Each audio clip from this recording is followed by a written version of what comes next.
Chapter 16. Here is when you'll get over your ex. You'll get over your ex the first time you forget their mum's birthday.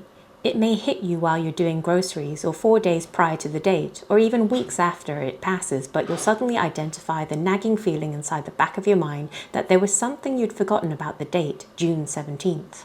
It will shock you that your mind has jumped ahead in the process of moving on, dropping subtle memories it no longer has a use for, and surreptitiously discarding any knowledge that stands between you and moving forward.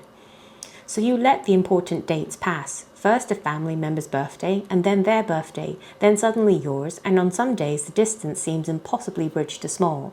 The phone seems so easy to pick up, but you fight the urge down and keep going. Some part of you knows better, that you have to wait this out. You have to take it in waves. You know that someday you'll forget their birthday and they'll forget yours too. And until that day, you keep yourself busy. You keep moving and you keep letting the small details slide. You'll get over your ex the first time you receive exciting news and it doesn't occur to you to call them. When you cut your hair dramatically and do not think to send them a picture.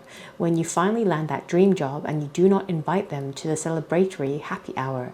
You will realize that at some point, perhaps during a lapse of attention, your life has become only your own again. Your triumphs and failures belong to you in a way that is enticing and invigorating and just the smallest bit sad all at once.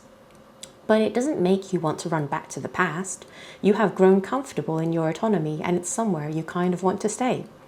You'll get over your ex when you meet someone new, not when you hook up or shack up or even fall in love with another human being, but the first time you find yourself sitting across a crowded table cafe from someone whose smile melts you and whose arms you'd fit perfectly into and yet some part of you is holding back. You'll realize in that moment that life has ceased to be frantic dash to find someone who can replace your ex or to fill the aching hole they left inside of you. You're putting your heart back together and you want to do it properly before you jump feet first into something new. You know that someday you will love someone else, that the capacity for affection and belonging is not lost on you, and that you're not going to end up alone. You're not broken or hopeless or loveless just because your heart is aching. You are simply healing yourself. And when you're done, there will be a whole new world waiting for you. You will not get over your ex all at once. You'll get over them through a series of tiny, tender moments that bring you quietly back to yourself. And in some ways, they'll never really leave you. The people who change us in those big, irrevocable ways never do.